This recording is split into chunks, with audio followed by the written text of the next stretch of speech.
you could use this money to put us somewhere, somewhere safe.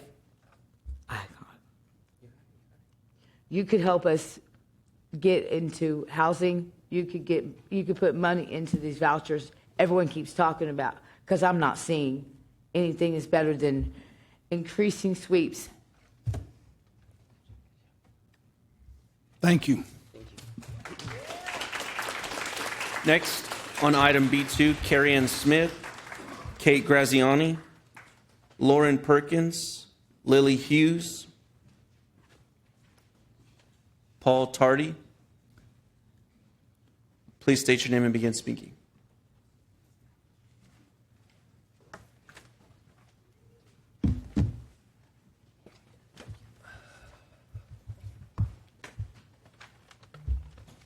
Whoever wants to begin, go ahead. Just state your name, please. Hello, my name is Carrie Ann Smith, and I'm a leader with Vocal Texas. And I'm here to talk about these compassionate sweeps that they're going to be talking about after me. I wanted to say that I was swept over a year ago, and all of the resources that they claim that they give you, they do not give you any resources at all. When they came and did my sweep, they took my generator, they took all of my belongings. And when you're trying to start over and trying to do things the right way, it's hard for them to just literally just take all your stuff. And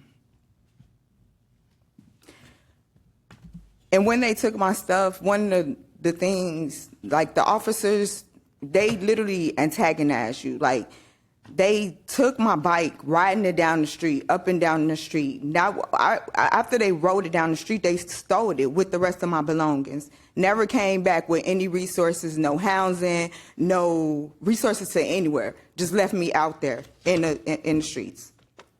I just really want them to put it on a pause and take consideration of the things that they are doing out here. Just please put a pause on this. Thank you. Thank you. Please. My name is Lily Hughes. I'm here to ask you that you pause this new APD-led plan to sweep our unhoused community. I'm a social worker and I've been an outreach worker for our unhoused neighbors for 4 years. In these 4 years, I've sat before this council many times to plead with you to provide all Austinites with the same dignity, respect, and care. Unfortunately, the 2 minutes I have does not allow me the time to summarize the flaws in this plan, nor ask the questions I would like to. So I will use my time to describe what I have witnessed and why I'm urging you to pause this plan. I spent years watching the city attempt to bow to the state government by violently sweeping the homes of our people have built to survive the lack of housing and shelter in Austin. I spent this time scrambling to use our limited resources at THRA to assist the folks we work with. I've seen people I love experience horrifying treatment, and several people I've worked with have died due to these policies. I watched in horror in November when HSO launched the failed 3-week initiative that ultimately cost nearly $1 million and connected a fraction of the 1,212 people they swept to shelter. As an outreach worker who serves people living in encampments every day, I was shocked to learn about this new plan in the media. We were told this plan is more intentional than the November initiative, but 10 days away from the launch date, not one question I had about concrete details could be answered. The city should not launch this plan without these questions being answered. But let's be clear about who this plan is designed to help: wealthy homeowners who do not want to see our unhoused neighbors. Ironically, this plan is going to increase the rates of homelessness that the city wants to literally sweep away. It's going to cost millions of dollars only to make the situation worse. Taxpayers should know that those millions of dollars could be invested in programs that benefit all of us, but instead the city is choosing to waste our money on cruelty. This is inhumane, ineffective, and incredibly costly. I want to live and work in a city where everyone is valued. I want to be able to find our folks when they're up for housing. I want to be sure they have the support they need to thrive, and after 4 years, I can confidently say that I cannot do this in the current system. It's time to pause this plan and use these resources for services and housing, not cops and sweeps. Thank you.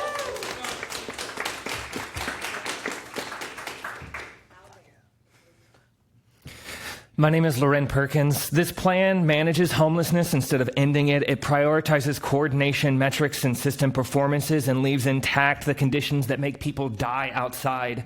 Encampment sweeps are described as resolution or abatement. Those are administrative terms. The reality is loss. The reality is people are pushed further from services into more dangerous conditions, into isolation. People die after sweeps, not in theory, in reality. ECHO reports over 1,000 unhoused people died in Austin under a 5-year period. That's the same number of constituents living in one of the wealthiest neighborhoods in the city limits. That's Enfield in District 10. HSO talks about reducing harm, but harm reduction starts from a different premise. Housing, safety, and medical access are not incentives. They are baseline conditions for staying alive. We know it works because we've seen it in Denver and in Houston. Low barrier shelter without surveillance. Naloxone, safer use supplies, and peer-led outreach that meets people where they are. What this plan expands are carceral strategies disguised with the language of public order and cleanliness. These so-called cleanups move people out of sight without offering real alternatives that recognize the basic humanity. They increase overdose deaths, disrupt medical access, and fracture networks people rely on to survive.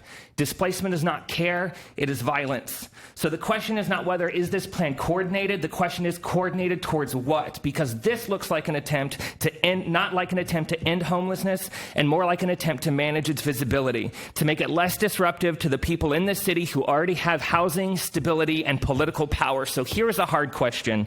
Is this plan trying to build empathy in those communities, or is it designed to insulate them from ever needing it? Being unhoused is not a moral failing, but choosing to do something that actively harms them instead of helps them is one.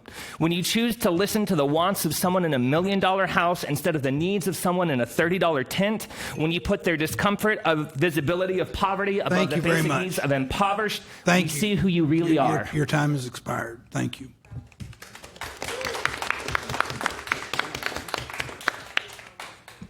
Good morning. My name is Kate Graziani. I'm with Vocal Texas.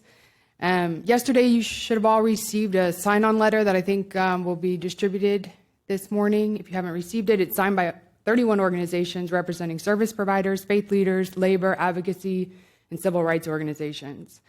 And I want to be clear, we're not asking you to not enforce the camping ban. We're imploring you to pause this half-baked, inhumane, and expensive plan and use our scarce resources for real solutions.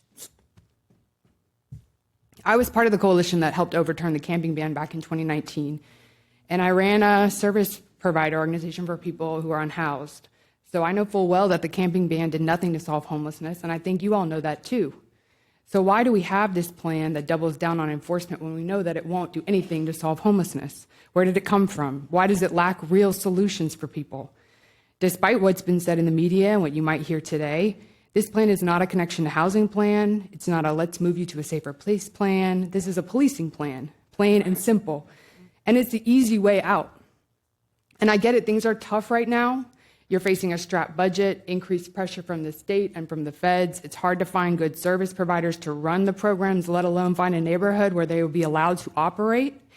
There are certain minority voices that have been emboldened here in this town. But that is your job as public servants to do the hard work to keep our most vulnerable community members safe. And this plan is a failure of that job, the same way bowing to the state on ICE collaboration was a failure of that job. With our sign-on letter and our testimony today, we want to show that this plan does not represent what Austin wants. Only 90,000 people voted for that camping ban, and most of them wanted to see solutions to the camps that they were seeing popping up around this city. This plan fails them too, because there is no housing tied to this plan. Folks are not going anywhere. They're still in their neighborhoods. They're still unhoused, and they're going to be more desperate and more in need of help than ever. Please pause the plan.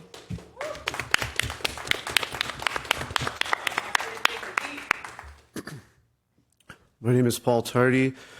The HSO presentation, which you can find online attached to this meeting today, conveniently excludes the counterproductive and harmful effects which are the byproduct of encampment sweeps. Surveys conducted by Texas Harm Reduction Alliance and anecdotal evidence have provided insight to the types of property that are seized from unhoused people and destroyed by the city. These items include tools, vital documents, survival supplies, medications, and sentimental items. As vital documents are destroyed, it sets people behind on their path to resources to get off the streets. Identification is needed to obtain housing, get other forms of ID, establish employment, receive food stamps, and get disability or retirement benefits. A person is only allowed 10 Social Security cards and birth certificates in their lifetime, and the loss of identification could take time and money that some people don't have in order to meet deadlines to receive services, like housing, which some have been waiting years to receive. The destruction of survival items like tents puts a strain on service providers as each sweep increases the need for supplies. This further exposes people to the elements and degrades mental health. HSO plans on shelters being the solution, but many people cannot enter them with their pets or partners, and not all shelters provide needed services while also being located far away from other resources. 48% of surveyed participants had medication destroyed in sweeps, including those for HIV, schizophrenia, anxiety, bipolar, diabetes, COPD, heart conditions, and chronic pain. In one case, naloxone was destroyed, which resulted in a person dying of an overdose because it could not be administered. As sweeps ramp up, it will exacerbate symptoms related to mental and physical health on top of the stresses related to having one's possessions stolen and being forced to relocate. Sentimental items destroyed in sweeps include the ashes of loved ones, family photos, letters from loved ones, musical instruments, and family heirlooms. How are unhoused people supposed to trust the city when they are treated this way? Correct course before you do more damage. Thank you. Continuing on item B2, Sasha Rose, Matthew Malika, Summer Alexander, Harry Cox, Julie Bonney. If your name's been called, please come forward.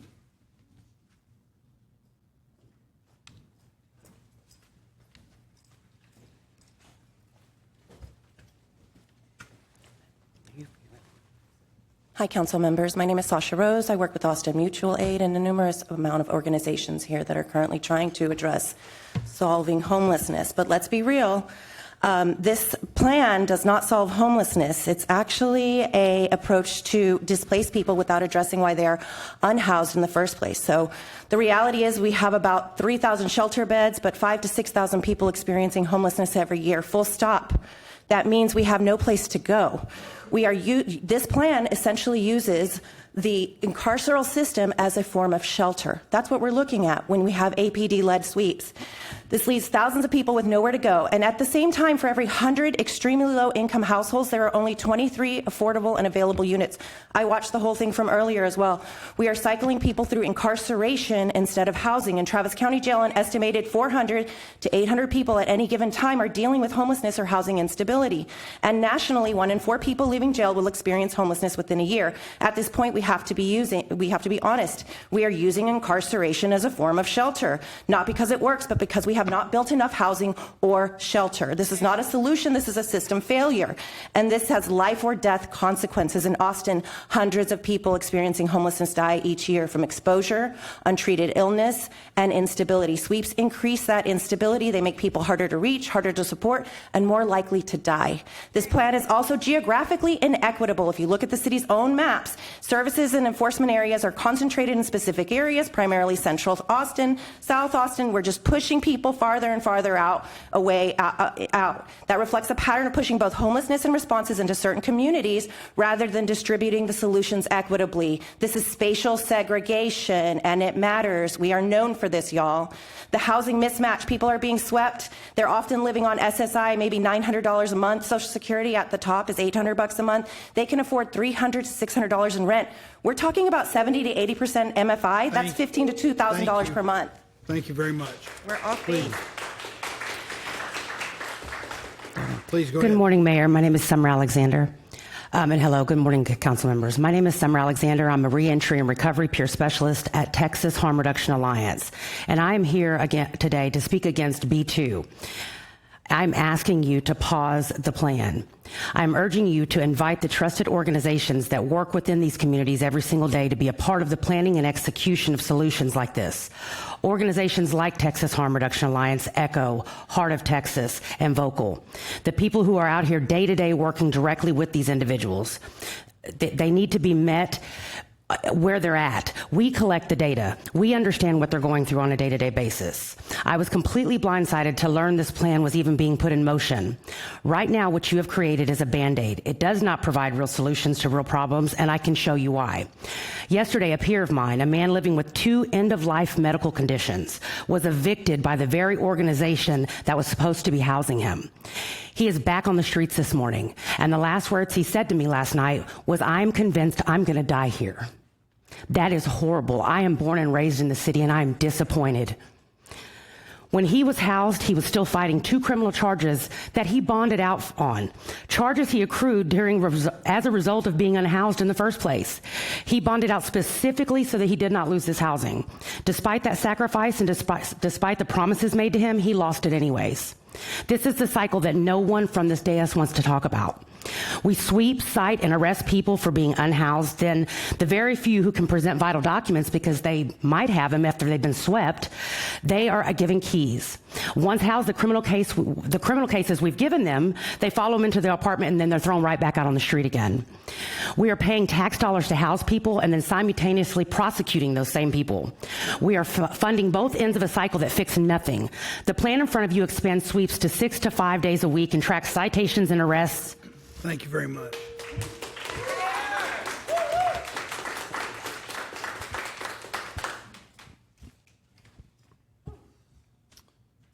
Good morning, Mayor, council members, city manager.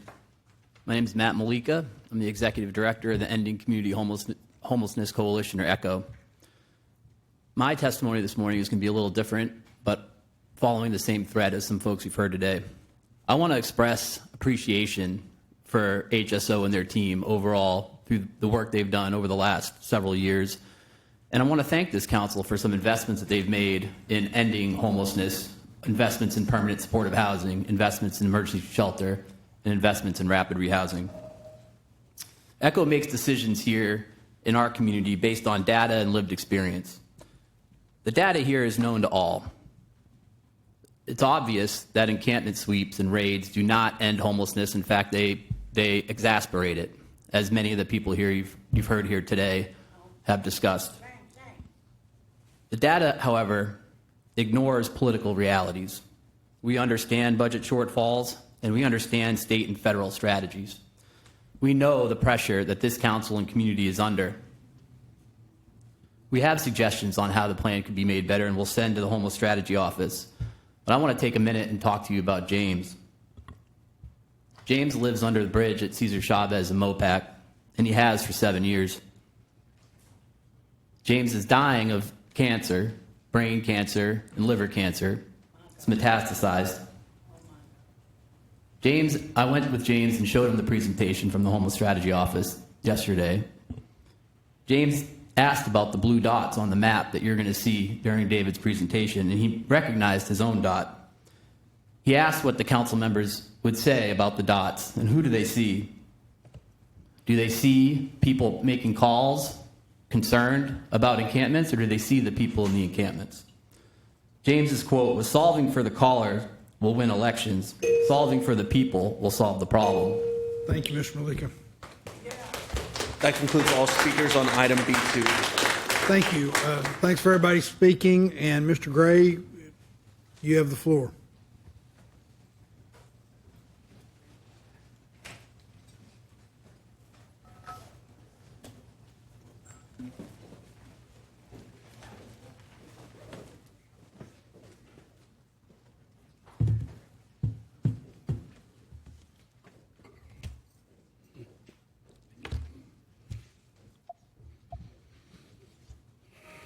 Good morning, Mayor and City Council. David Gray, Director of Austin Homeless Strategies and Operations. And joining me to my right, your left, is my Deputy Director, Chris Anderson.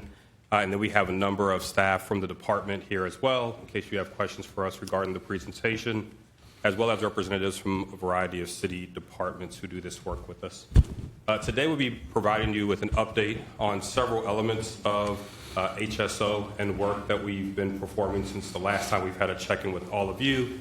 We'll start with some updates regarding a few council resolutions from November, and then we'll provide you with some updates about our street and community outreach division, followed by the homeless encampment management work that falls under our public space management division.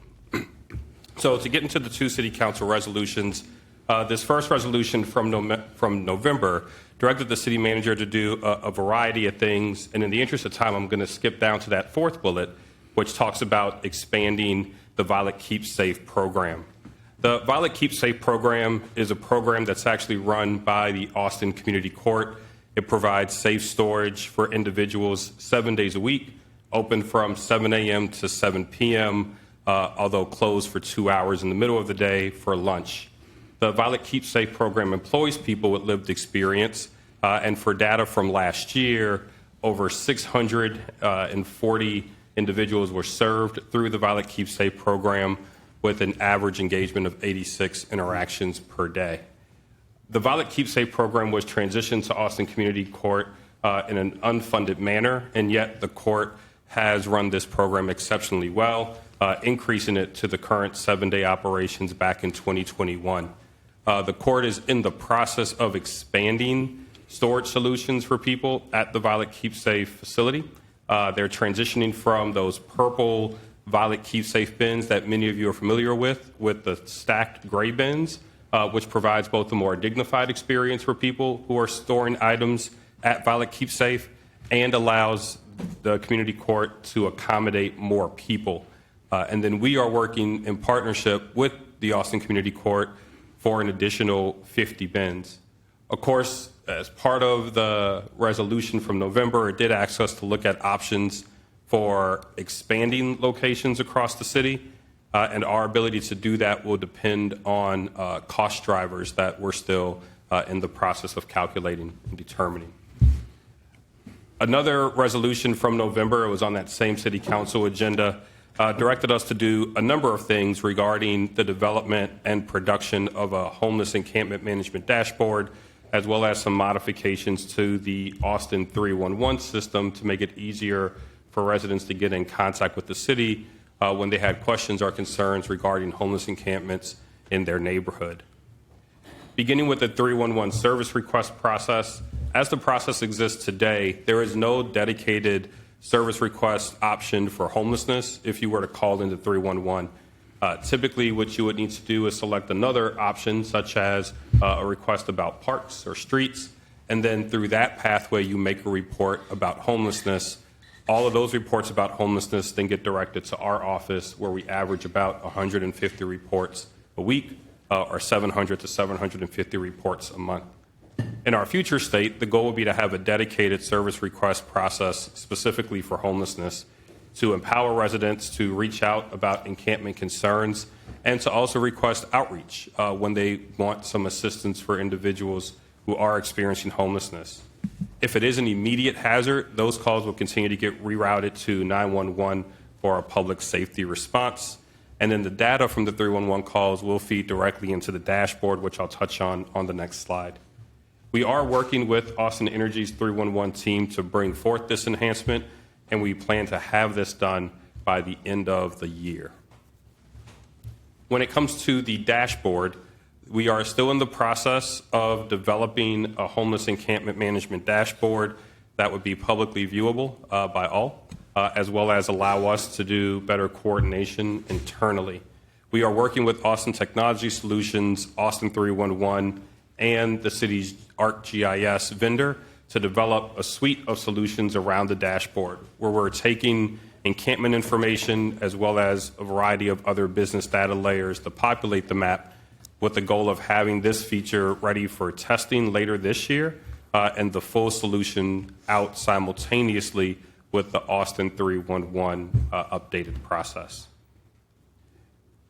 As I mentioned, part of that first resolution talked a lot about street and community outreach, and so we did want to provide you with an update on the work that we've done within our street and community outreach division.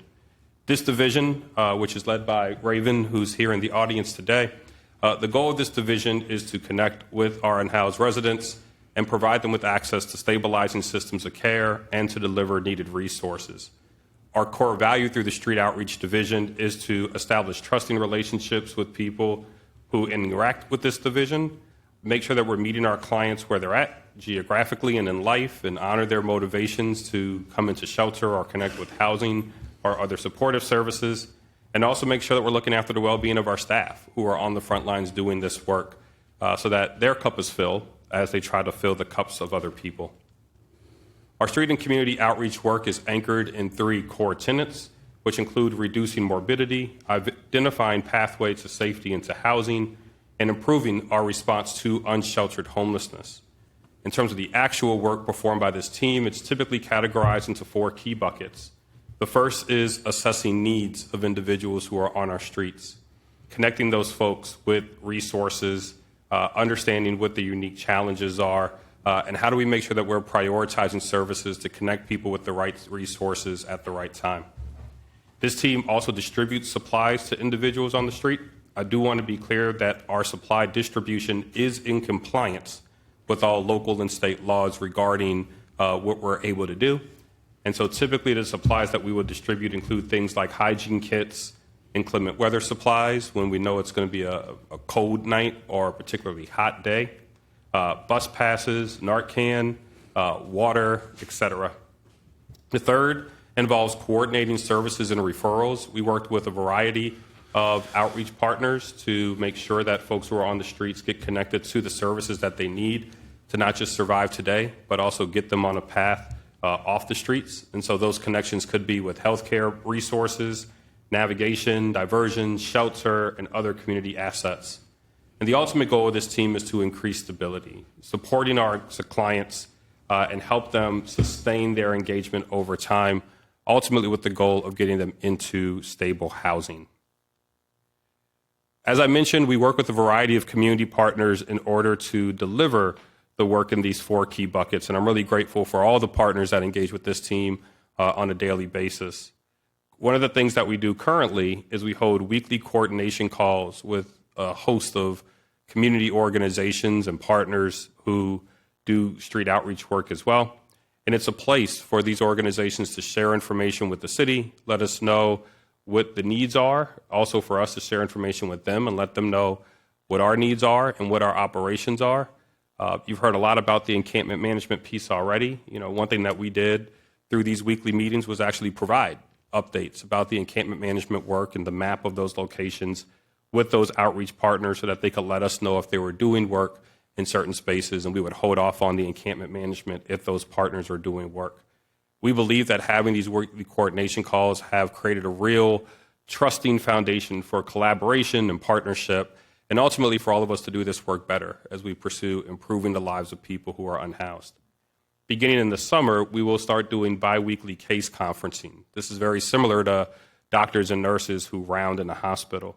It's an opportunity for us to identify the folks with the greatest healthcare needs or greatest challenges who are on the streets and figure out how we create custom programs to get them off the streets and to address their needs. And so this is true system coordination, and we look forward to getting this program off the ground. And then in summer 2026, the HSO organization, which manages the coordinated entry system, will start hosting monthly Be on the Lookout engagement meetings with street outreach partners.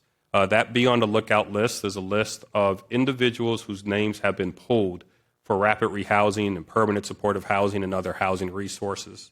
Oftentimes, the boots on the ground know those individuals or know where they're at. Under the current system, it's the responsibility of the housing provider to find those individuals. But since we have folks who are on the streets every day, and we have community partners who are on the streets every day, we want to be able to leverage that partnership network to more quickly find people and get them connected to the housing resource that their name has been pulled for. In terms of our own internal team, we have been hiring staff, training those staff, and making sure that our operations internally are such that we can provide coverage across the city. And so currently our division is comprised of 3 teams, 2 staff assigned to each team, with coverage divided across North, Central, and the South Austin areas. Having these teams assigned to specific areas helps us provide a consistent presence with folks in encampments in these parts of towns, build relationships, build familiarity, and ultimately help get people on the path to stability and success. The 3 geographic areas will align with the encampment management areas that we'll discuss shortly, and I'll explain why in just a moment as well. Transitioning now to our public space management division, I want to begin by just saying that our Public Space Management Division is a separate division from the Street and Community Outreach Division. It's completely separate and apart. When we first became in office, the street outreach and the public space management work was all under one division. And we very quickly learned that that was not the best way to organize ourselves. It was very confusing for our staff to know which hat they were wearing on which day, but even more importantly, it was very confusing for the folks on the street to know who was showing up and for what purpose. And so Raven oversees our Street and Community Outreach Division, but Patricia, who's behind me, oversees our Public Space Management Division. This is the division that's responsible for working with multiple city departments to coordinate encampment cleanups and closures. When the encampments are on public property, we will work with a host of city departments to go through the process of homeless encampment management, which I'll describe shortly. But when the encampment is on private property, due to state law, we have to make sure that we respect those private property owners' rights. And so therefore, we will go in hand with the code enforcement department to navigate the process for addressing encampments on private property. Ultimately, the goal of this team is to clear and clean locations to restore them back to their original condition for the enjoyment of all. However, if an encampment has active people camping there, then the encampment management team will pause their activity and connect those folks with the street and community outreach team to provide resources, to connect with folks in a meaningful way, and to do that before any cleaning is scheduled. Once the street and community outreach team has had sufficient time to complete their work, then the public space management team is responsible for posting the 72-hour notice, letting people know of the upcoming cleanup and closure. We will make some exceptions to this rule, especially in life safety incidences. For example, last week we had some pretty significant rain across town, which led to some high water and some rushing water in some of our creeks. In those scenarios, we will not wait 72 hours. We've already had some fatalities of people experiencing homelessness who've been swept away in rushing water. And so when it's a life safety risk incident like that, we will bypass the 72 hours and just work to get people out of the encampment and close the encampment as quickly as possible. Now, I know a lot of the conversation recently in the news and here today has focused on, has focused on the homeless encampment management process. This is a process that we created with the goal of providing a consistent response across the city to help reduce health and safety risk at high priority sites. And the goal here, again, is to have a consistent response.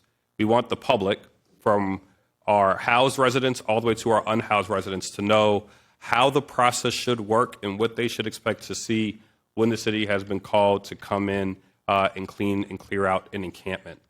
The reason why this process exists is because, as has been stated today, the city back in 2020 repealed a camping ban, which the voters subsequently reinstated in 2021. And on top of that, the state of Texas passed a law that banned camping statewide.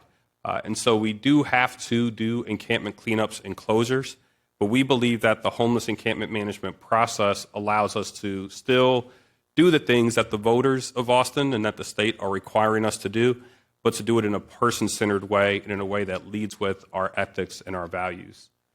The way the process works is essentially 6 steps, and each of these steps is a little bit more complicated than what the slide shows, but in a nutshell, these 6 steps begin with identification, which is when the site pops up on our radar, whether that's from an Austin 311 request, service request, a staff report, a contact from one of your offices. We will then send a team out to do an assessment, and what they're looking for are health, safety, and environmental indicators to let us know about the condition of the encampment. Based off of that assessment, we will then prioritize sites for outreach, cleanup, and closure. If there are people in the sites, we automatically go to step number 4, which is outreach. We want to make sure that we are providing meaningful engagement of folks who are in these encampments and giving them every opportunity to connect with the services that they need and the shelter beds or the housing resources that are available before we proceed to step number 5. Step number 4 does not have a time limit. We engage with people as long as they need to be engaged. But once we provide the opportunity, whether it's the shelter opportunity or the service opportunity, it is up to the person in the encampment to say yes or no. If they say yes, we will facilitate the connection. If they say no, that is their choice. But at that point, the outreach has completed their purpose, and we need to proceed to step number 5, which is the notification, which is the 72-hour posting, followed by step number 6, which is when we do the enforcement, the cleanup, and the site restoration. The reason why we are here today talking about the modification to the homeless encampment management operations is because the current staffing model is insufficient to keep up with the level of service requests that we're receiving from folks. Currently, we have HIM operations 3 days a week, which with one team available each day. And that's one team that might be in North Austin one day, and then that team might be in Central Austin the next day, and then it might be in South Austin the third day, and that's it. Excuse me. Battling a cold. So under this model has been insufficient to keep pace with the 700 to 750 calls that we receive every month. It does not allow our crews to consistently follow up on sites that we have previously cleaned and cleared.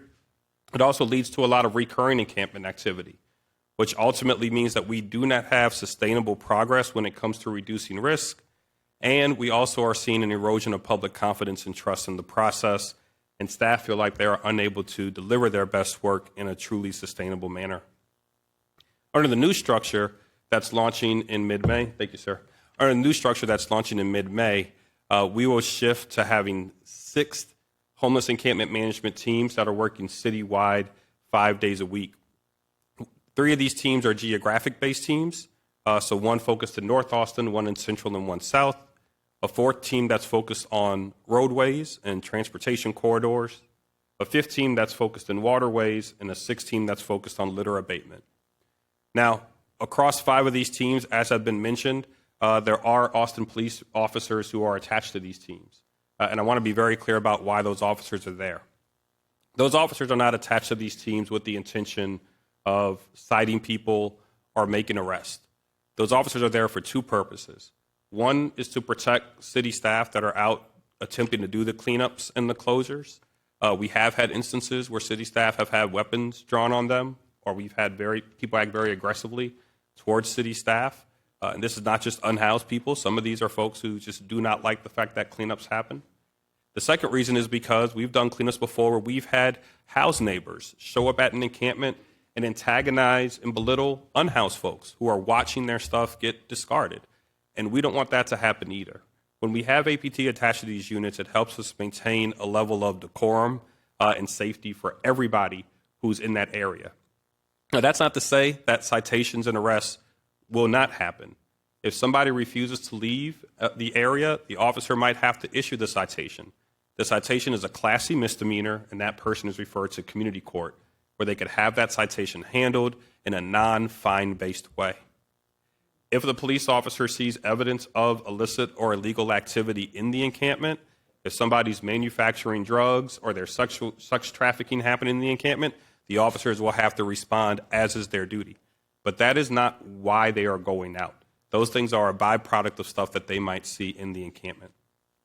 Our office will be responsible for assigning sites to outreach and the homeless encampment management teams.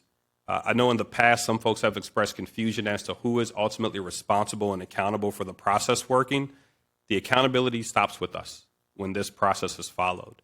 Our colleagues at Emergency Management will help us with tracking the day-to-day operations, including the performance tracking and offering logistical support. And then the city's communications and engagement office is providing some resources and capacity to help us communicate updates regularly to the city council, media, and the public. When we talk about, thank you, now I have 2 waters. When we talk, Chris, you could have one if you want one.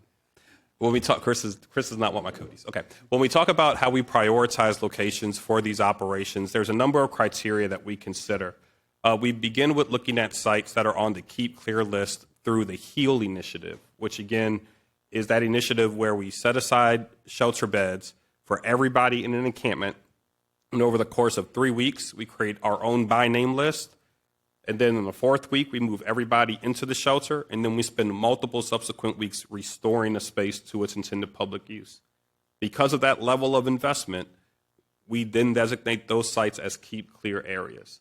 So we're beginning with those. We're also looking at life safety risks. These are sites where they are prone to flood incidents, wildfire and high wildfire risk incidents, as well as traffic safety concerns. And then we'll look at the Austin 311 service request, as well as elevations that are escalated by the 311 staff. Other factors that we look at when we're doing the assessment is the health of the folks who are in the encampment, whether or not there's presence of kids or seniors or other subpopulations, how close the encampment is to other sensitive locations like schools and daycares, the risk for environmental impacts and hazards, which again could be flood and fire risk, but also includes environmental sensitivity, endangered species concerns. We will look at the overall number of individuals in the campsite, and we'll look for signs of illicit and illegal activity and behavior. All these things are things that we evaluate when we're doing the assessment, and then we make our prioritizations based off of this evaluation as well as the services that we have available at any given time. This is a map that we've shared with the public. It was also featured in the Austin American-Statesman, so this is information that we were very transparent in providing to the community. One of our commitments at the end of last year when we did that 3-week enhanced cleanup initiative was to be much more transparent with the community and with our partners about where we intend to do this work. And so what we've done is we published a public map. The QR code is on the screen as well as the bit.ly link. And this is a map of the sites that are on the initial list for this enhanced homeless encampment management effort. We're in the process of bringing some enhancements to the map so that folks can see which stage of the process different sites are in. So you could see which states, which sites are in the outreach stage, which ones are in the keep clear stage. And we look forward to having that information updated in the coming days. I know the team is actively working with our development to bring that enhancement available for public viewing. In terms of performance metrics, these are some of the data points that we will be measuring and we will be regularly reporting back to council and back to the community. We'll be looking at our total number of sites that we're visiting, how much debris is being removed, how many folks are getting connected to shelter and supportive services. Those are positive outcomes. We'll also be tracking some of the negative outcomes, which will be citations and arrests. We will look at shelter and service acceptance rates, which is a proxy indicator for whether people are engaging with the services or are they simply moving on. We are also going to be tracking metrics related to our workload. So how many 311 requests continue to come in? Are we seeing a decrease in that request volume? What is our response time to those requests? And then ultimately also looking at cost. So how much is this costing the city and taxpayers to do this work? And whether or not we're seeing signs of repeat activity at these locations. And we'll be assessing for repeat activity every 30, 60, and 90 days of the initial date of cleanup. And I'll end today's presentation just with a reaffirmation of our commitment to the supportive services. Our office stands kind of unique in both the enforcement as well as the supportive service intersection. And while we're doing more of this homeless encampment management work, we're also not backtracking on our commitment to providing and expanding the availability of supportive services for folks in our community. Since 2024, the city and our partners have increased permanent supportive housing in this region by over 600%. That's over 1,100 actual new units of housing that people are moving into, and we still have folks moving into some of those units, and some of those units haven't opened up yet. And so there's going to be more space for people to move into. And just a couple of weeks ago, in partnership with Travis County, we released a request for proposals at just under $7 million. This is the first time that we've done a joint solicitation with Travis County for homeless supportive services. And we're really happy to go hand in glove with our county partners to make sure that more of these resources are available. Also, the homeless shelter opportunities provided by our department are at an all-time high. Since we became a department in December 2023, we've added over 400 new beds for homeless shelters. We're also working with the Other Ones Foundation to bring online 100 additional beds at the Esperanza community by the end of the year. And just about a month ago, the City Council, and under the guidance of the Mayor, dedicated funding that allowed us to draw down close to $50 million in money from the state of Texas to add an additional 325 beds at the Esperanza community. So that will bring that capacity for that shelter from 100 beds to over 500 beds in a matter of 4 years. And we're in the process of opening the South Austin Housing Navigation Center, which would be a critical piece of our system, helping households that are at risk of homelessness stay housed, and helping people who are experiencing literal homelessness get on a pathway to finding housing quickly.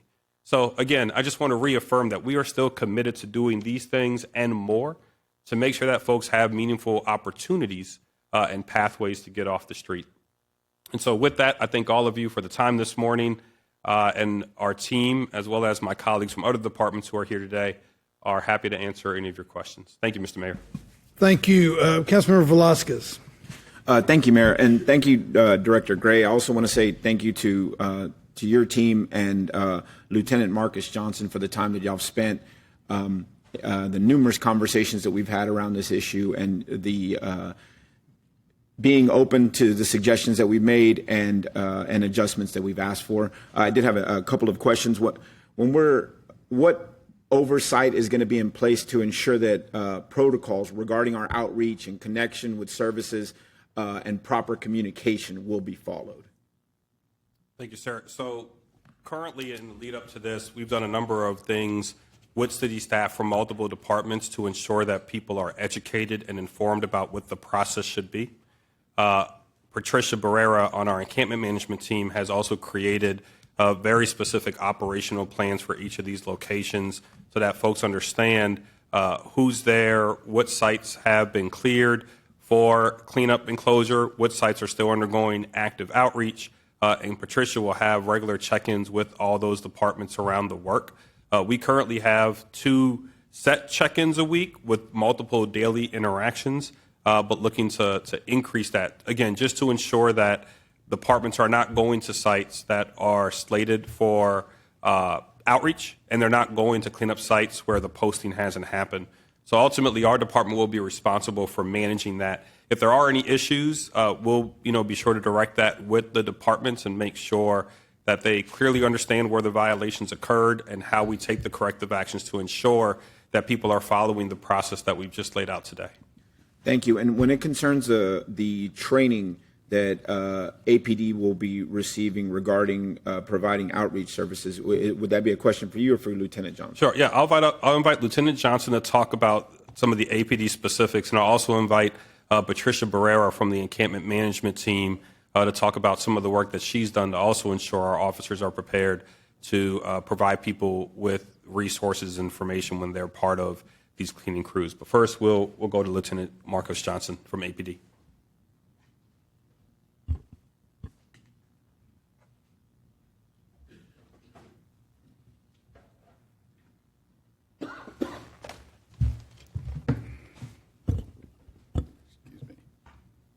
Good morning, Council, Mayor, City Manager. Thank you, David Gray, for that exceptional explanation on this whole process.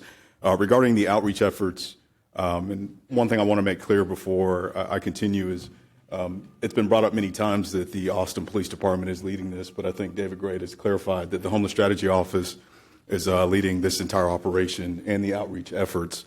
And of course, our officers play an active role in that process by assisting them, and we've been asked to assist in this daily operation routine. As far as our training, all of our officers are mental health certified to recognize the signs of psychological distress, as well as utilizing de-escalation with all the training that we have. Additionally, we also have officers that are CIT trained, which are crisis intervention team members who have an additional layer of training, so they are able to recognize through their enhanced training to manage mental health crises and connect individuals with resources. But I'll be clear that our main priority is to provide safety and security for city staff on scene and to seek voluntary compliance before any type of enforcement action is taking place. And with that, and just to clarify, is that we were told that as part of these cleanup sweeps that APD would be undergoing training to provide outreach services specific to this undertaking. And I was also curious if one, what that looks like, and then two, if that's a one-time training or ongoing training. Some of the training that we've gone through is through some of the operational planning for this daily operation. But we've been doing this operation on a weekly basis, 3 days a week, and the officers, the district representatives who are the officers responsible for assisting in these operations have all been trained up to this point. And so we've been doing this for several years. So the training, any additional training involving this operation will be minimal at most, because we're not really doing anything different other than ramping up the process in which, how often we do this, which is going from that 3 days a week to 5 days a week.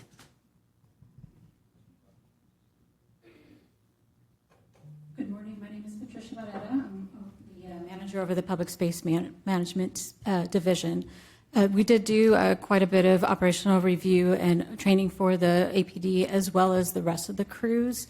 The outreach itself will be taking place prior to any of the crews and APD arriving on the scene. Now, they do have instruction if something has changed, if there's something that they need extra help with, that they will notify us. They will notify HSO, and we can stop operations where we need to. Now, the outreach itself. Once it's taken care of, what we're doing is making sure that each and every location has had its outreach taken care of, and that the folks there are notified as well as are aware as to the resources that they could access in order to make sure that their vital documents, their most precious things are placed somewhere, like in the either in Violet Keep Safe or in any of the navigation centers that provide some of the document storage. We're not going to have you call out. You've had an opportunity to speak. We're now hearing a briefing, so we're not going to do it that way. So during the operations, we'll be monitoring the locations and making sure that if there's anything that's surprising the officers or surprising the crews, that we will be able to go on scene and make sure that the folks are getting taken care of.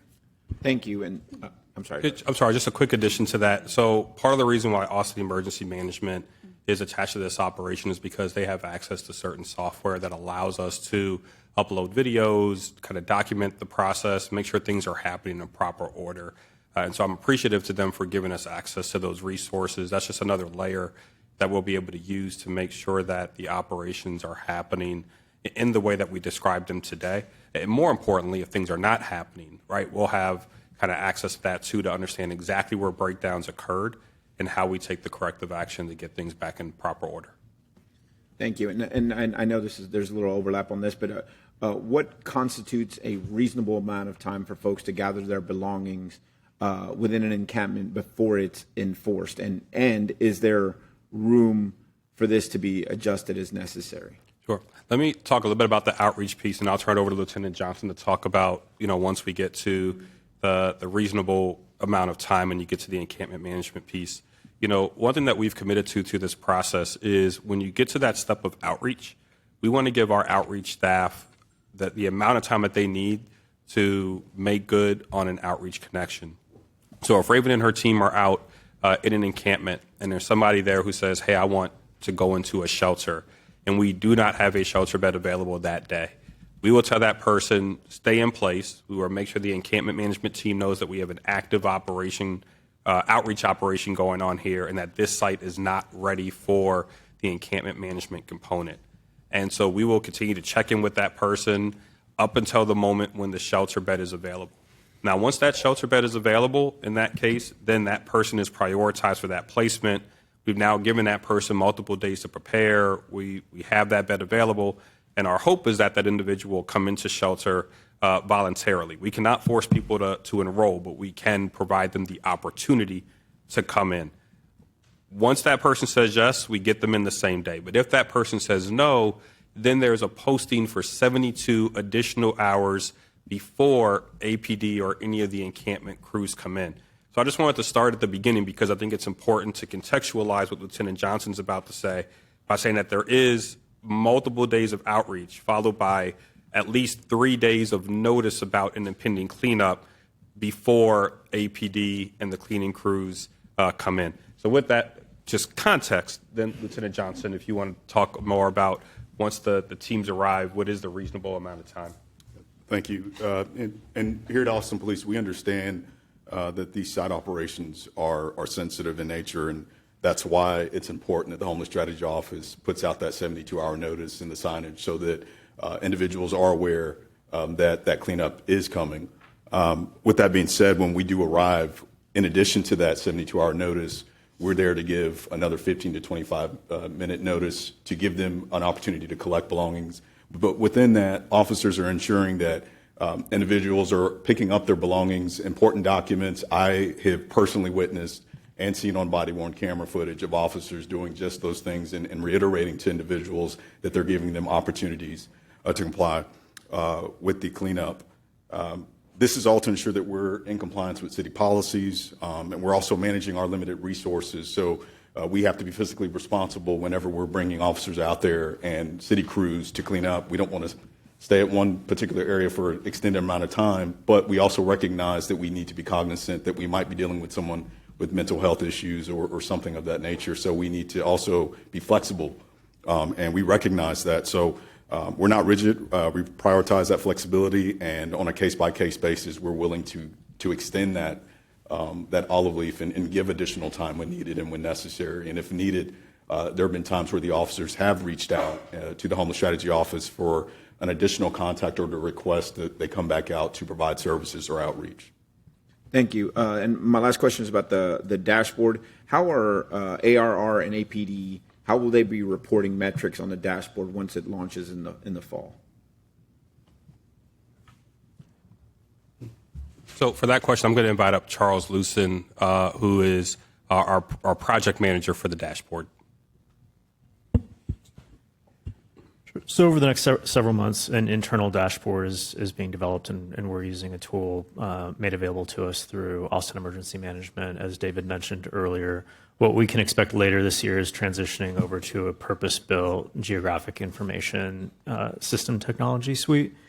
What we expect is that field teams will have a mobile application available to them where they'll input key metrics and information. On the back end, Mission Control, which Patricia manages, will be able to capture and input additional information that will then feed into the public-facing dashboard. And so what the public can anticipate is being able to track the full life cycle of an encampment from the time of a 301 service request being submitted to some abatement action, and of course, the steps that have been spoken about, the intermediary steps, outreach, 72-hour notice posting, et cetera, until that abatement action occurs. If you'd like a point of reference, I think the city of Portland, Oregon has done a really good job of developing a purpose-built GIS-based encampment solution with a very robust public-facing dashboard. So that illustrates and gives a visual reference of what the public could anticipate later this year. Thank you. Mayor, that's all my questions. Thank you, Councilmember Lane, Councilmember Siegel, Councilmember Alter. I first of all want to thank you, Director Gray, and your team. First, for the work that you've done. We've experienced as a city such a significant growth in homelessness over the last 3 to 5 years, and the work you've done to make outreach and how we approach these issues more systematic and increase the reach of the programs to more of our city is very much appreciated. I know that prior to the budget allocation for additional encampment outreach teams, and up until the point that you have implemented things or are implementing things in the way that you are, that the reach into my district in the northern and northwestern suburbs was limited, inconsistent, perhaps more limited than what's experienced in other parts of the city. We'll leave that there. And the consequences that has is making it challenging to actually access shelter, because these programs do reserve shelter in order to be, do reserve shelter for individuals. And so I very much appreciate all the work you've done to bring that forward, and also to increase transparency as we look at the map and the dashboard that are coming out and the improvements around 311. These are just incredibly important to my constituents, both those who have shelter and those who don't. So I'm primarily thanking you for that. also for the extensive amount of time you've taken answering our office's questions in advance of this briefing, and your responsiveness to those unique characteristics that play out in our district, which perhaps haven't been encountered as much in the past, incorporating that into your plans. Just appreciative. Look forward to expanding Violet Keepsake more so out into this area where people are living without shelter as well, because clearly it's an important component to successful outreach. Thank you. Yes, ma'am. Thank you. Thank you, Councilmember. Councilmember Siegel, Councilmember Alter, Councilmember Ellis. Thank you, Mayor, and thank you, Director Gray and staff, for all this information. And I want to thank the community members who came today to share your stories, especially the folks who are directly impacted by these sweeps. It takes a lot of courage to come here at City Hall and share your story, to be vulnerable, and I think we really appreciate that.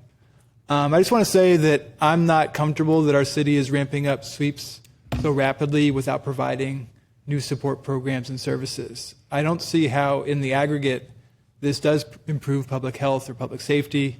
It seems to respond to one set of concerns and create new ones. Fundamentally, we only have one bed for every 5 people living unsheltered. And so for those people who aren't coming in, who don't have a bed or a program to take advantage of, it seems like we're just making their lives worse, less safe, less supported, less dignified. I don't know if that's a question you want to address directly, Director Gray, but I did want to ask if you could share a little bit more about coordination with community organizations to provide services, how that outreach is going to work with HSO, and if you have kind of any pushback against my concerns, very open to that as well. Sure. I'm going to invite Raven Rojas, who is the division manager for our street and community outreach, to get into some of the specific details about how we coordinate the street outreach services with partners. But I will say this, Councilmember Siegel, too, this is not a pushback, but we know that we have a shortage of shelter beds, and that's one of the reasons why we've given Raven and her team somewhat of a veto authority to say, things cannot proceed to the encampment management until the street outreach team has had the necessary time and access to the necessary resources to make a real opportunity or a real pathway for somebody. So we are not going into all those sites on those maps with cleaning crews day one. If Raven and her team and the outreach partners that she works with are still engaging with people there, there's still an unfilled commitment for a shelter bed or an unfilled request for a service connection, and they need more time to work, then they will be afforded the time that they need to make those opportunities happen for people on the street. But with that, Raven, I'll turn it over to you to talk a little bit about some of the more specifics that you and your team do. Good morning. Thank you for your comments, Council Member. I really appreciate them. I'm a social worker, and so I will be taking this role as gatekeeper very seriously. And so we will not be moving forward with any sites where outreach has not been fully completed. In the spirit of transparency, I'll be quite honest. We have a lot of aspirations that we would like to implement in the near future, but the concrete strategies we have in place are going to be implementing those coordination calls and increasing the cadence of those calls as well. We are working closely with ECHO to bring online more of the features of our new HMIS system that was introduced last year. We are also trying to figure out how we can get creative with a messaging system across all outreach communities, so that way we can communicate in real time. So yeah, I think hopefully that answers your question. Thank you. And one follow-up, and feel free to provide additional context. One of the things we've heard is that Cap Metro does not allow people to ride with too many belongings. And so what is the plan to help people leave a site with their belongings? So at least for my outreach team and the communication that I've been trying to share with our other outreach partners is that we kind of need to shift the way we do outreach, right? Unfortunately, none of us like enforcement, none of us like sweeps, but we kind of have to have a radical acceptance moment. And how can we shift how we are providing outreach services and how we are communicating to our unhoused folks that is in line with our current reality right now? And then last question. My understanding is the outreach is happening before an enforcement action, but certainly in some instances, people are not present during the action, or people who are present during the action weren't around for the outreach phase. And so how do we handle those kinds of gaps? Yeah, we actually had a great suggestion from a community partner member last week of while we are posting the 72-hour notices, we should also have a one-pager of, if you're missing outreach during our attempts, then these are some resources that you can access. These are some navigation centers you can go to. Here's the contact information for Violet Keep Safe. Because you brought up a great point. We're not always going to be able to make contact with the individuals in the encampment. Thank you, Councilmember. Councilmember Alter, Councilmember Ellis. Thank you very much. Clearly this is a really difficult issue, right? Of course, we're talking about people and their ability to just simply survive, and also balancing that against the legal restraints we're under and the public health and public safety restraints we're under. So I certainly do appreciate the challenge of the task in front of you. I am trying to really grapple with, we have talked how many times about we have only so many dollars and we have to prioritize those dollars to do the most good. And given, the disparity of beds that we have versus people who need them, I'm trying to figure out, are we going to be getting the most good out of the dollars that are going to be spent here? So my first question is simply around the dollars. What do you anticipate this is going to cost? So, Councilor, that's something that we're going to be tracking really closely. One thing that we try to do to be mindful of not increasing cost drivers to the city is looking at city staff and resources that we already have and shifting those staff from other things to support this initiative. There are some things that are being paid for through this initiative that can only go to encampment cleanup and encampment closures, certain revenue streams that the city has that have to be used for litter abatement, trash removal, et cetera. And so, if we weren't using those for this effort, that's not revenue that we could use for some of the other supportive services. But I will say, just to the point, right? We know that getting people into the supportive services is generally less expensive than doing the encampment enforcement efforts. And that's why we've made it such a point, and why I'm glad that council has also made it such a point to invest in the homeless prevention services, to support efforts around permanent supportive housing, rapid rehousing, our shelter expansion, because we know that those, once we get somebody into those shelter or housing units, those costs tend to be much less than the public safety and the cleanup costs associated with the encampment management work. And just looking kind of at the buckets, you touched on the cost a little bit. We'll have the outreach teams. Those are funded through Homeless Strategies and Operations, General Fund. Then when it comes to the actual cleanup effort, that's generally a team of, is it one APD officer and one ARR person, or? So it's generally 2 APD officers and 4 to 5 city staff per cleanup team. And those city staff are from Austin Resource Recovery, Transportation and Public Works, and the Watershed Department. Parks and Recreation will also have staff dedicated to a team, but that team will focus on litter abatement. And that team currently focuses on litter abatement now. So, again, for all those staff and teams, it's shifting them from similar work that they do for their department to doing that work, but under this context. Got it. So, and as you mentioned, whether it's Austin Resource Recovery, Transportation Public Works, Watershed, those are funded through fees, and there are restrictions on those fees. It's not like we could take those fees and use them for housing or other shelter, but in terms of the cost, we could think of the APD side of the equation. That's going to have the general fund impact, and then the cleanup, the actual cleaning up, that's going to be some kind of enterprise department impact. So, kind of fair assessment. Yes, sir. Okay. And I think I could add one point to that, council member. So the 3 fees that are would be impacted or that are relevant to this are, like you noted, the clean community fee, the drainage fee, and the transportation user fee. I believe those are the ones that are applicable to the enterprise departments that are doing cleanups here. Okay. Then you talked a little bit about the beds. You know, we're going to go talk with individuals and offer them a place to go.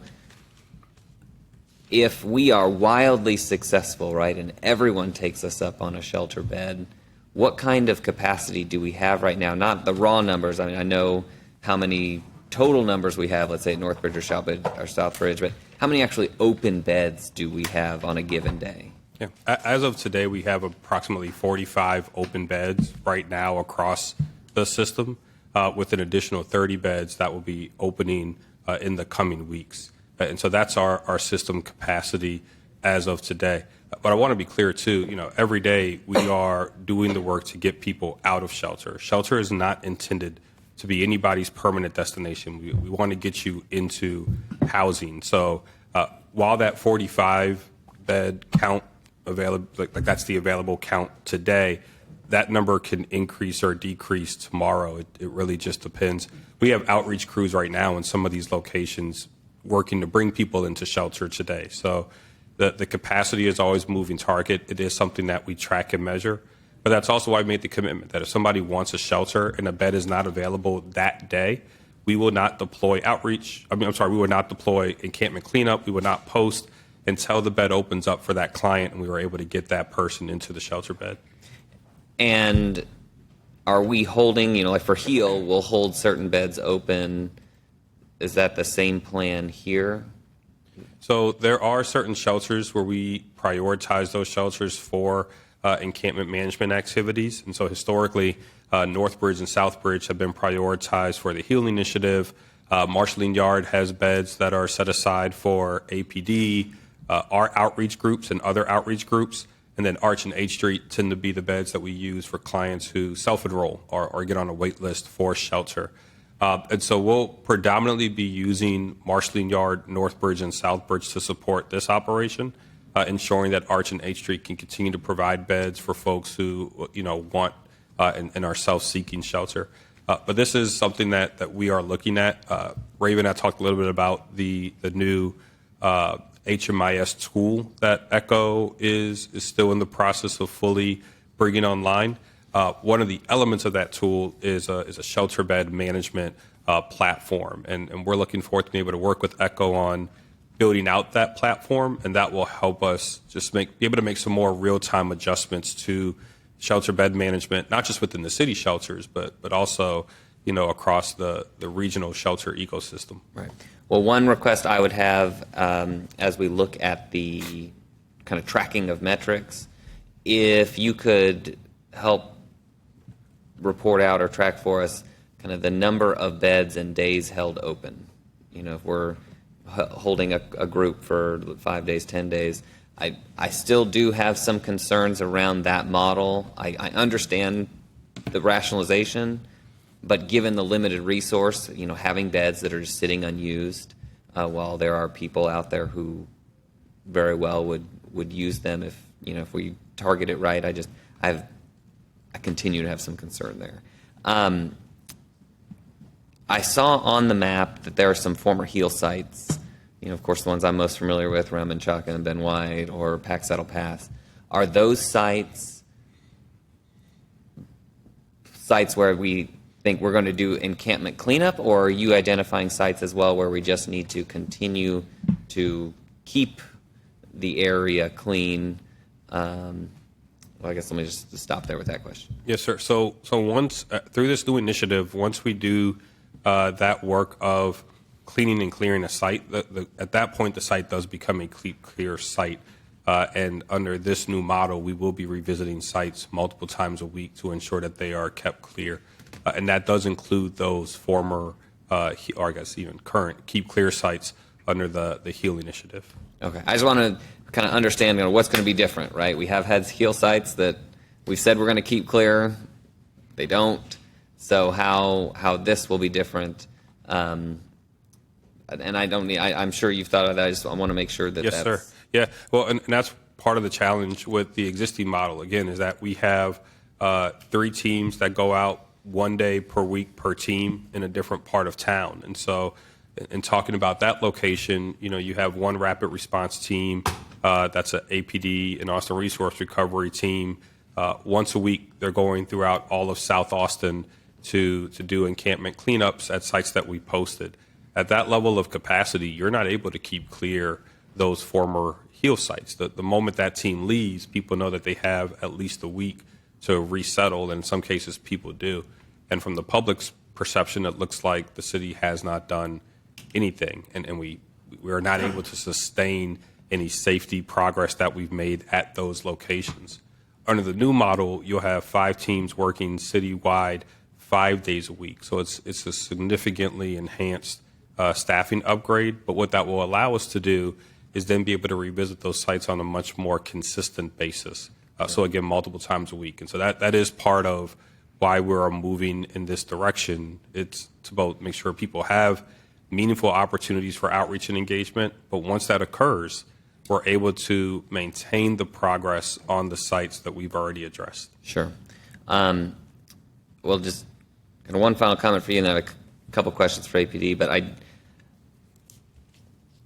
as we roll this out and as we think about this, I think we all have to recognize, and I imagine you would as well, that a part of this is going to mean moving people from one site to another site to another site to another site, and we are going to have this circular movement and circular enforcement where we go to one campsite, let's say it's 5 people and 2 take us up on shelter, the 3 go somewhere else, and that somewhere else eventually will become a site where we do the outreach again. And you even touched on, in some of our previous iterations, we've had that instance where we see someone again that we've engaged. And sometimes it does take multiple engagements to get someone into shelter. So there is that element to all this. But spending money to move the problem instead of fix the problem is given the lack of resources, a really hard pill to swallow. And like I said at the beginning, you're trying to thread a needle here, and I don't envy what you're trying to accomplish. But housing is the solution, right? Like that's ultimately what's going to solve this problem. It's not moving people around. And so I'm going to be very focused on the cost element and making sure we're getting value out of what we're spending, because if it's not, if we could better spend those dollars on housing resources, that's something I think we just really need to focus on. I do have a question. I'm not sure if it's for the lieutenant or the chief, but the chief stepped out, so maybe it's just for the lieutenant. You talked about district reps. Are the DRs the one who are all dedicated to these teams, or is it non-DRs as well? So currently, the district reps will be assigned to assist, and they've been doing this. We've been doing this for a number of years. But there are going to be times where we may have to bring in other officers and other resources, depending on staffing, because they're also still having to do their community engagement, respond to city council CAFs, and other things that fall under the community engagement umbrella.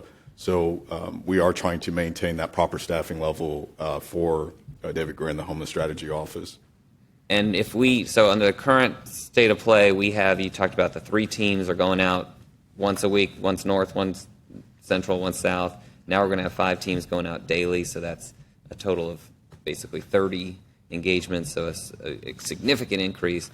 Just given the officer pool that we have and, the patrol directive that the chief has implemented, where are we drawing these officers from? They're being pulled from the district representative office, so the DRs are basically being reassigned and repurposed to do this only. Okay. And then in addition, they have to still do their community engagement duties, and that's what we're trying to evaluate and look at how we're going to make all of that work. But we're managing it, and we're here to assist. Yeah, I mean we are in heavy contact with our DR, and I know how much they already have on their plate. So are we going to add DRs, or are we just? I mean, because they can't even do what they're already asked to do. So currently the district reps, right now the staffing priority is patrol and getting our numbers back. I mean, we're still a little over 300 officers short of the vacancies, but district reps is a specialized unit, just like most of our specialized units. until patrol staffing increases. That's when those specialized units can be replenished or returned back to service. So the district reps are no different. They're kind of in that same situation. Okay. Well, this is an open question, not for answer, but for consideration. Given the cost of just personnel costs for APD as well as available resources, I do think it's worth asking the question of, is this something that a non-police officer could do? You know, someone who does have security training, maybe we even provide that training, but do we need a uniformed officer, or can we hire someone more cost effectively to provide safety, to be there and make sure everyone stays safe, but utilize our police resources to the best of their ability? So I'll just kind of leave it there and appreciate the work y'all are doing. Would you like an answer to that question, Councilmember? You have one. I was going to defer to my Deputy Director, Chris Anderson, to provide an answer. Sure. So I think there's a benefit. You know, one, we're already having the DRs are experienced in this work, and they've already been engaged with our public safety management team. And so there's a lot of institutional knowledge within that group. They also have relationships with the people that are in these camps and across various parts of town. And so there are those benefits that you would get from using this pool of officers as opposed to having contracted security. Contracted security would, again, rely us to then expend money from our operations or social services budget on this item, which is something we wouldn't want to do if we were going to provide that. We also have the higher level of accountability that I think we have when we have our highly trained officers doing this. I would rather have folks that are people that are providing this security that have the highest level of training and experience. The DR specifically as a special group have lots of experience with that group, and they've been in and around this work with people experiencing homelessness for decades in some cases. Some of these folks have been doing it.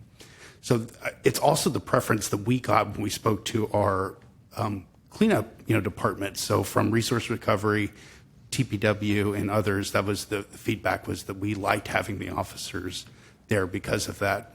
And so I know that there was something that we had explored and looked at originally, but I think for the purpose of this operation, it's better to have it. And plus, there are times when there is a necessity for an enforcement action to take place, which is something you couldn't do with private security. Sure. Nothing comes for free, right? And so the work that the DRs are doing right now is probably going to be picked up by a patrol officer, and that work is going to require then something else to go met, or we have more overtime. So there's going to be a flow of these dollars somewhere. It's not just going to come out of nowhere. Knowing the cost of a police officer versus potentially getting even an HSO employee security training, I think it's just worth exploring further because we just don't have the resources. No, thank you, sir. And I think the thing that we were really hoping for is to keep building on the lessons that we're learning as we're doing this work and building on that institutional knowledge. And I'll just add really briefly, Councilman, I know you all have other items on your agenda. Sometimes the cost savings from the security is not what it appears to be, and we can provide your office with some data on that. Councilmember Ellis, Councilmember Duchin, and Councilmember Kadri. Thank you, Mayor. I have just a couple of brief questions. Can you talk me through the decision-making for creating the 6 HEM teams? I see 3 are geographically based and the other 3 are other sorts of locations within the city, like roads or waterways. Can you talk me through that thought process? Yeah, so the work that is being done by Rapid Response is something, this Lieutenant Johnson alluded to, that's something that's already done. So integrating that work is already being done by Austin Resource Recovery and APD. So that was sort of the baseline, group that we looked to for staffing. It was within the scope of practice of what Austin Resource Recovery does. And so they have the decision to staff most of our teams with their folks. But there are special, situations where we need to have TPW, especially along the busiest corridors. So highways, I-35, underpasses, our bigger, streets and roads like, Lamar, Burnett, Anderson Lane. It's going to require, a higher level of staffing, and there's also specialty equipment that is required for certain types of jobs. For example, the watershed department has different equipment that would be needed as opposed to what resource recovery could do. And there was one of the lessons we learned during the enhancement operation from October was we had to match the personnel and equipment to the specific types of job sites that we were going to.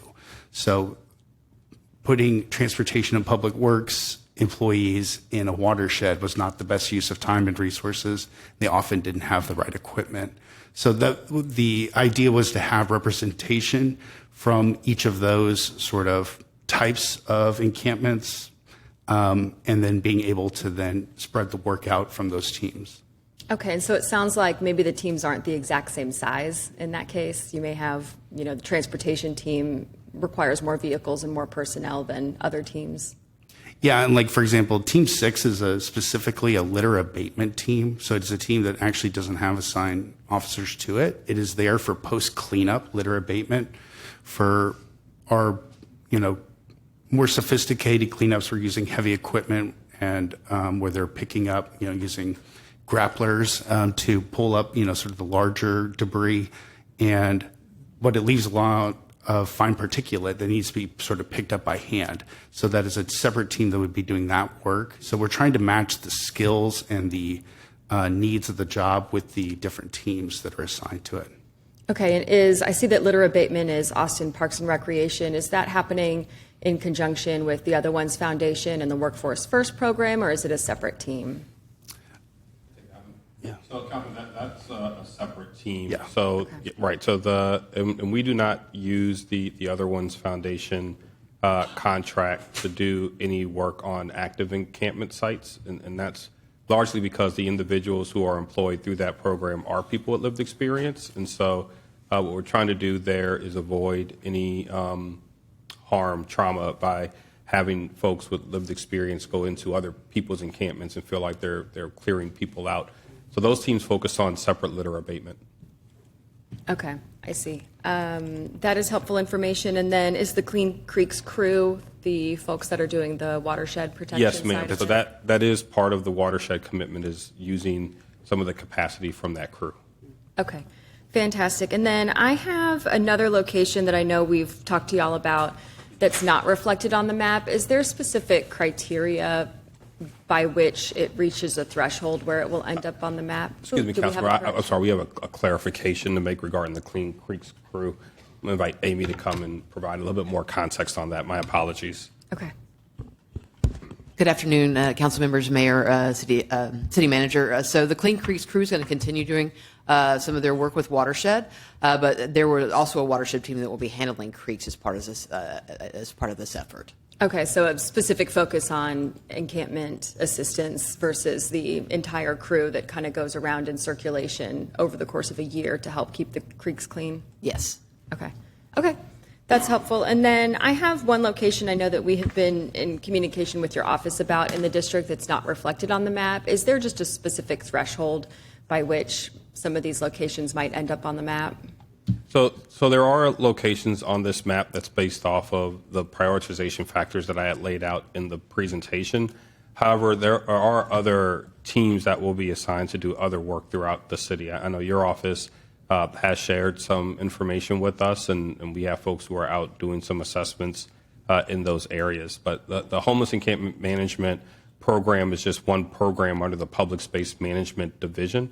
And so there's other ways for that division to deliver assistance to offices and neighborhoods outside of the sites that have been identified on the map. Okay, I know I have one that's near a commercial property, and so it's not necessarily adjacent to neighborhoods, but just trying to work through the expectations of when certain issues might be addressed versus not addressed. And then my last question will be, I know one of your earlier slides had touched on the conversation around privately owned land. Can you briefly talk me through what that looks like when there is an encampment on privately owned land? Sure. There's a variety of state laws that protect private property owners' rights. And so when the encampment is on privately owned land, the first thing we'll do is reach out to code enforcement or go through TCAD to verify that the encampment is actually on private property. And then we'll work with code enforcement to identify the private property owner, notify them of the concern that's been raised with us. If the private property owner is willing to engage with us and allow us to send outreach onto their private property to engage with people, we will do so. We typically will look to the private property owner to take the lead on any cleanup, as well as securing the site, because we're really hesitant to use public benefit for private good in that manner. If the private property owner is non-responsive to code enforcement into the city, there are steps that can be taken by the city to do the cleanup and then to put a lien on the property.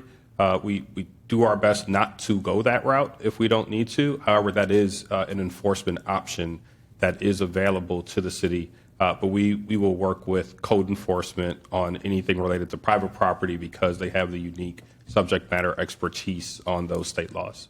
Okay, thank you. That's all I have. Thank you. Councilmember Duchin, Councilmember Kadri. Thank you, Mayor, and thank you, Director, for the updates here and presentation. I just have a couple of questions. One that we haven't really talked about this afternoon is helping me understand how specifically mental health and mental health beds work in the HEM operation. My understanding right now is that some folks may not be appropriate for a traditional bed. So what sort of process do we have? What sort of resources do we have? And what sort of collaborations do we have that involve our mental health authority or other similar resources to make sure people are, we're trying to funnel the best kind of care or most appropriate kind of care to folks that need that kind of care? Yes, sir. I'll defer to Chris to talk through some of the direct work that we do with the mental health services. But right before you go to him, I'll also share that as part of some of the broader city initiatives like the No Wrong Door initiative, conversations with Travis County around a jail diversion. We participate in those spaces as well, as opportunities for us to get folks with mental health needs connected to the proper services. But with that kind of general context, I'll give it to Chris to get into more of the specific details. So our internal outreach division that's managed by Raven, part of their coordination calls include both representatives from Integral Care's host team and from Integral Care's PATH team, which is a outreach team within Integral Care designed to engage people experiencing homelessness.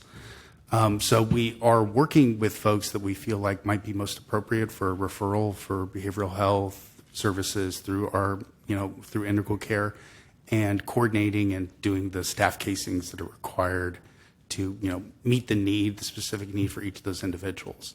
Also, when we're, integrating people or trying to make referrals for clients into shelter, one of our operators, our Southbridge Shelter, which has just recently took operations from the Other Ones Foundation, is contracting out with Integral Care, providing behavioral health services within the Bridge Shelter. So we're trying at multiple steps to integrate the work that is being done by Integral Care with the folks that we're serving. Okay, thank you for that explanation. Yeah. I'm also curious about some of the issues that we heard earlier regarding medication, vital possessions. Is there a sort of a moment as you've implemented HEM or more recent camp work that ensures, and maybe it's the Violet Keep Safe storage or other programs, that there's sort of a separation between the prior ways that might have resulted in those incidents versus what we're implementing now with HEM? Yeah, I think if we get the cooperation that we know we're going to get from our sibling departments to go through this process, that will really help us mitigate and minimize instances where people are losing medication, vital documents, et cetera. However, we did do a couple of community-wide meetings on this topic. One of the recommendations that was raised to us from a community member was incorporating some real-time feedback loops from people who are in encampments regarding cleanup operations and stuff like that. And so I thought that was a great recommendation and also a way for us to kind of track in real time instances where people might get separated from personal belongings or stuff like that, so we can act more swiftly to recover those items when possible or work with the client to replace those items when necessary. And so we're going to be looking at different ways that we can incorporate those real-time feedback loops. But again, the whole purpose of this process is to make sure that people have that meaningful outreach. And if folks say, hey, I need a safe place to store my medicine or a safe place to store my records, that we could help facilitate those opportunities for the individuals before the cleanup happens. Got it. Thank you. Does that mean that that kind of information, as you talk about recording it or being able to track it, might be reported in the field data in the dashboard? We will look into that, yes, sir. So I think we need to see what kind of information we're receiving from people. You know, some of the data reporting is a little bit of a juggling act between sharing enough data so that we are held accountable by the public while also protecting safety for people. You know, one thing I should have mentioned on the encampment map is that those pin drops are approximate locations. It kind of is the general area in which we'll be working.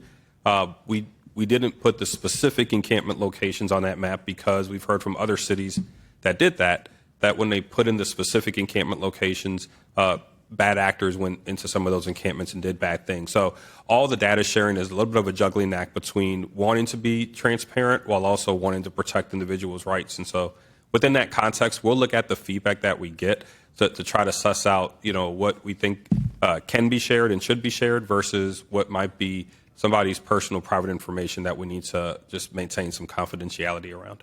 Okay. Well, I know you guys will be sensitive in that, but I look forward to seeing what can of that nature be included in the dashboard. Yes, sir. And the last question I've got is just to follow up Councilmember Alter's questions regarding using the DRs for part of this process, and just sort of sharing his concern that on the one hand, I very much appreciate that that's a kind of budget neutral approach to solving that part of this process.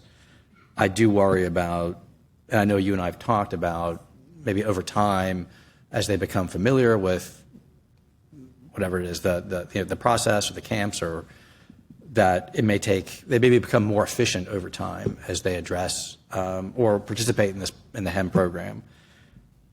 I am wondering, though, again, as part of reporting, whether there's a way to evaluate any kind of trade-offs that they may be experiencing from their traditional work as a result of having to instead now step up their involvement in the HEM program. Is that realistic to track or work with Lieutenant to better understand? Yeah, I'll take that question. I'll say this. This is not the first time that the district reps have had to forego their actual duties and respond. I think back in 2020 or 2021, we had a cleanup operation that went forward for about 9 to 10 months. And we tried to balance things then. I think this one now with the approach with the Homeless Strategy Office is a lot more organized. Of course, the trade-off is it still comes at a cost for us, whether that be the workload or responsibilities. And we're currently trying to evaluate that. I've had several meetings with the district reps over the last 8 weeks or so to discuss how this operation is going to impact our ability to do our normal duties. And so I think it's as this ramps up, and we did this, of course, back in October, and the difference between the one in October and the one now is we had additional resources, officers, and it was a lot on a much larger scale for a short period of time, whereas this one is going to be on a much longer scale, but with limited resources. So I think we're just going to have to evaluate and see what the impact is as we move forward. But I'm trying to remain optimistic about all of it. Okay, well, I appreciate your optimism, and yeah, I'll just follow up with you or RDRs and get a sense over time to the extent that this may be trending in the right direction or they may be struggling. I know some of them run very specialized programs, and I want to make sure that those don't lapse in any way as they do this work as well. Thank you. Thank you, Councilmember. Councilmember Kadri. Thank you, Mayor. Appreciate David, your team, and then everyone who's come out today around this item, both the service providers and our unhoused population. I just have 2 quick questions. The first question was, when HSO worked on this new plan around encampments, did y'all work with any service organizations? Did y'all work with Central Health? Who were the partners in the space that y'all worked with? Yeah, so on the street and community outreach side, I know Raven and her team have been getting feedback from the outreach partners who they engage with. On the homeless encampment management side, we work predominantly with the city agencies that are part of that work, and then kind of opened that process up with community stakeholders to talk to them about the plan, get their feedback and their input on it. At the first community meeting that we held, we had about 65, 70 people attend that one. And at the following one, we had about between 55 and 60 people attend that one. Got it. Thank you. And then my second question, hearing from a lot of the service providers today, hearing from folks from our own house population, just about a lot of worries they have, just potential blowbacks. Folks that feel like they're on very shaky grounds. They've already dealt with lack of services at times. Shelters and these sweeps. Do you think there's been enough, outreach, or there's been enough engagement with this population to kind of, not only ease any worries, but also to address any real concerns? Yeah, just my personal opinion is that we can never do too much engagement. I think for a lot of folks who find themselves on the street, it's a lot of broken trust has happened. No one just wakes up one day and says, I'm going to go live on the street. A lot of things have happened in life that have gotten that person there. My hope is that we continue to have an open door policy. We continue to make space, and we will continue to make space to have these conversations. But my hope is that we're able to really demonstrate something different through this process, minimize mistakes and maximize getting people into services. And I think if we follow a process that people understand and that shows results for everybody, not just cleaning up encampments, but really getting people into services, that the process will build the trust in the program, not just by word and conversation, but by actual action. And that's, what our department is moving towards. Great. Thank you. Thank you, sir. Thank you, Councilmember. All right, thank you all very much. Thank you, sir. Appreciate the presentation, appreciate your work.